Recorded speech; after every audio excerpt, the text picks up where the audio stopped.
नमस्कार, अपना जमुई देख रहे हैं आप और आज हमारे साथ मौजूद हैं एक बार फिर से बिहार सरकार के विज्ञान एवं प्रौद्योगिकी मंत्री सुमित कुमार सिंह जी। मंत्री जी, एक सवाल जो कि पूरे ज़िले के जहन में है कि चकाई बनेगा चंडीगढ़, ये नारा आपने दिया था, तो ये नारा आखिर आपके मन में सबसे पहले कहाँ से आया था?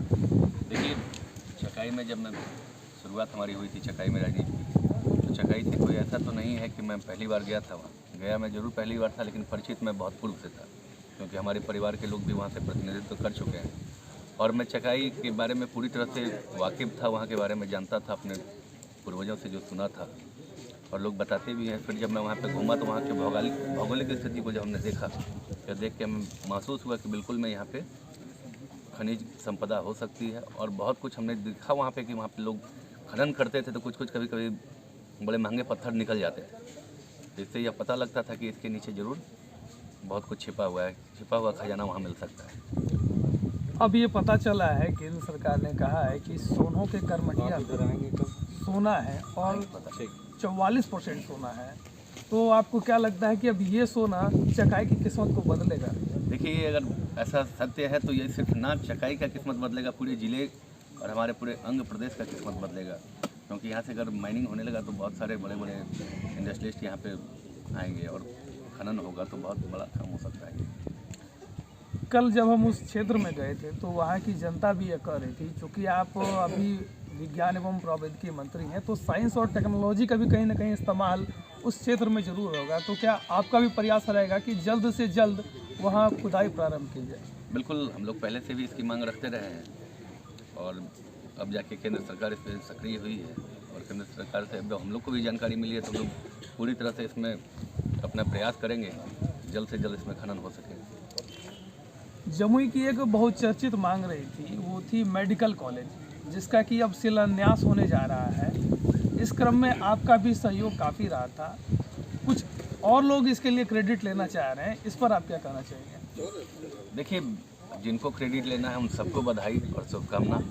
मैं किसी को ये मना नहीं करता, सबके मेहनत से ये हुआ है, यह भी सत्य है। लेकिन जनता समझती है कि यहाँ कैसे मेडिकल कॉलेज खुला और मेडिकल कॉलेज खुलने का जो मांग था, आपने देखा होगा स्वर्गीय यहाँ के जो पूर्व विधायक, यहाँ के जो विधायक रहे हैं अभय सिंह, वो आज हम लोग के बीच में नहीं है। उन्होंने ये मांग रखा था मुख्यमंत्री से जमुई के श्री कृष्ण सिंह स्टेडियम में और आज जाकर यह सपना साकार हुआ है। और सबसे बड़ी बात है कि जो लोग आज इस तरह का होड़ मतलब श्रेय लेने का होड़ में दौड़ रहे हैं, उन सबसे पूछिए जब इस पे कोर्ट में लोग चले गए थे, जब इसका विरोध कर रहे थे, तब वो लोग कहाँ थे, तब उनकी सक्रियता कहाँ थी?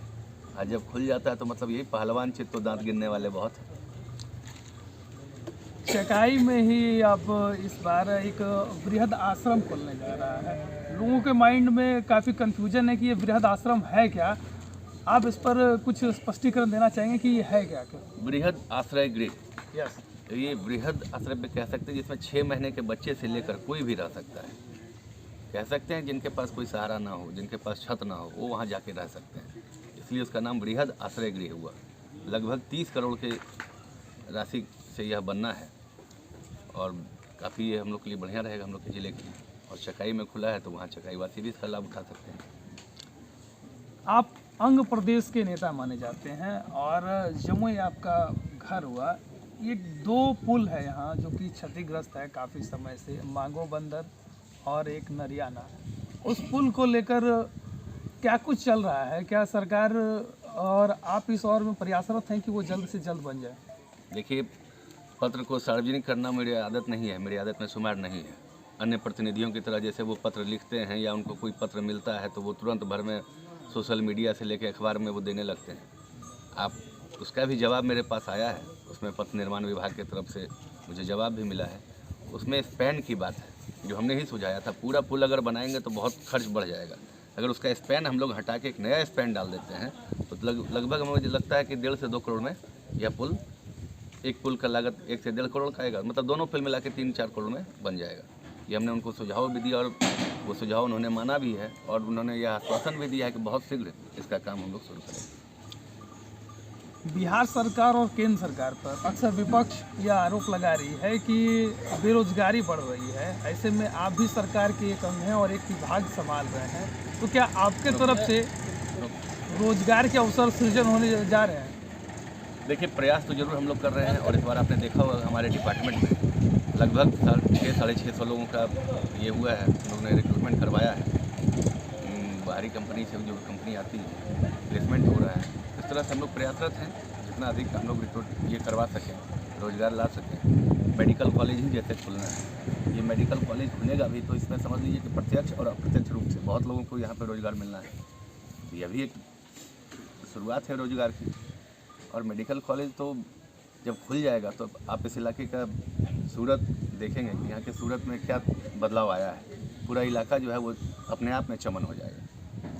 हमारे चैनल के माध्यम से बहुत सारे लोग आपका इस ओर ध्यान आकर्षित करना चाहते थे और इसलिए हम भी आकर्षित करना चाहते हैं कि बोंगी बरमोरिया एक बहुत ही सुदूर इलाका है। वहाँ के लोग चाह रहे हैं कि वहाँ एक स्वास्थ्य केंद्र का निर्माण हो, तो इस और आप किस प्रकार प्रयासरत हैं? देखिए, अभी फ़िलहाल बोंगी और बरमोरिया में जाने का कोई रास्ता नहीं है। बोंगी बरमोरिया जाने के लिए हमें झारखंड होके जाना पड़ता है और वहाँ जाने की दूरी तकरीबन समझिए 55-56 किलोमीटर पड़ जाता है चकाई प्रखंड से। अभी एक पुल बन रहा है वहाँ पे, उस पुल के बन जाने से, झुमरबाद पुल, उस पुल के बन जाने से फिर उसकी जो दूरी है वो समझिए कि 23 से 24 किलोमीटर हो जाएगी और तब जाकर वहाँ पे बहुत सारे विकास के कार्य हो सकते हैं। सच पूछिए तो चुनाव से पूर्व मतलब 10 साल 11 साल हो गया मेरी राजनीति के। मैं एक बार शुरुआत में बहुत पहले जाने का प्रयास भी किया था, उस वक्त प्रशासन ने मुझे जाने नहीं दिया था। बहुत उग्रवाद नक्सलवाद प्रभावित एरिया है वो। 10 साल मेरे पूरे राजनीति में बीतने के बाद मैं वहाँ पहुँचा था और जब मैं पहुँचा तो वहाँ के लोग भी मुझे बहुत प्यार करते हैं और उस पूरे इलाके से मुझे अप्रत्याशित मत मिले हैं। पहले तो वहाँ पे मतदान ही नहीं होता था, वहाँ पे बहिष्कार किया जाता था नक्सलियों के द्वारा कि मतदान मत नहीं करना है। लेकिन इस बार जब मतदान हुआ तो ज़बरदस्त मतदान हुआ और मेरा भी ध्यान पूरी तरह से वहाँ पे केंद्रित है कि जितना से जितना अधिक विकास बोंगी और बरमोरिया का हो सके। अभी आप देखेंगे कि बोंगी में हाई स्कूल का जो भवन है उसका शुरुआत हो चुका है। बहुत शीघ्र देखेंगे, आचार संहिता होने के कारण मैं उसका शिलान्यास नहीं कर पाया था, अब मैं उसका शिलान्यास भी करने जा रहा हूँ। और बरमोरिया में भी हम लोग इसी तरह से विद्यालय से लेकर अन्य जो सरकारी अस्पताल होता है ये सब हम लोग व्यवस्था वहाँ पर करवाएंगे। हर बार की तरह एक पर्सनल सवाल मैं फिर से आपसे पूछूंगा। आप क्षेत्र में आते हैं और अचानक से मैं चाहूँगा अपने साथी से दिखा दें कि इनके जनता दरबार में काफ़ी भीड़ उमड़ पड़ती है और लोग आते हैं मिलने के लिए, तो इस भीड़ को आप किस प्रकार डील करते हैं और ऑन स्पॉट जो आपकी समस्या समाधान की कला है उसके बारे में आप जनता को कुछ बताइए। देखिए, मैं इन्हीं के बीच ये जो भीड़ आप कह रहे हैं, मैं भी इसी भीड़ का एक अंग हूँ, मैं भी इसी भीड़ से निकला हूँ और मुझे पता है कि इनकी क्या ज़रूरत है, मुझे इनके दुख का इनके दर्द का पता है और ये जब आते हैं तो मैं इसको जज कर लेता हूँ कि इनकी बात कितनी सत्य है और क्या कहना है। इनका क्या मांग होता है कि इंदिरा आवास में विलम्ब हो रहा है, अस्पताल में इलाज नहीं हो पा रहा है, यही सब बात करने के लिए आते हैं और मैं जैसे ही इनके जो मतलब समस्या होती है उन समस्याओं को सुनता हूँ और तुरंत हल करने का प्रयास करता हूँ। पिछली बार जहाँ तक मुझे याद है जब हम आपके साथ जुड़े थे तो हम जिस चैनल के माध्यम से आते हैं हमारे सब्सक्राइबर की संख्या वो 50,000 थी, अब हमारे फॉलोअर्स की संख्या 1 लाख के करीब होने वाली है। आपने भी उस समय कहा था कि जल्द ही आप अगर इसी तरह से अच्छे काम करते रहें तो 1 लाख को पार कर जाइएगा। इस पर आप क्या कहना चाहेंगे? हम चाहेंगे कि अभी आप 100 मिलियन पहुँचें, आपके जो सब्सक्राइबर हैं वो 100 मिलियन तक पहुँचें। आपका जो पत्रकारिता है, मैं भी देखता हूँ आपकी पत्रकारिता को, काफ़ी अच्छा लगता है और आप में काफ़ी निखार भी आया है आपकी पत्रकारिता में और यह देखकर लगता है कि हमारे अंग प्रदेश में हमारे घर से कोई अच्छे पत्रकार निकले जिनका नाम विश्व पटल पे हो तो बड़ा अच्छा लगेगा। चलिए, बहुत बहुत धन्यवाद मंत्री जी। तो इस वक्त आप देख रहे थे हम मंत्री जी के ग्राम पकरी से रिपोर्टिंग कर रहे थे। फिलहाल मैं हमारे सहयोगी ऋषुराज के साथ रोहित सिंह पकरी से अपना जमुई के लिए।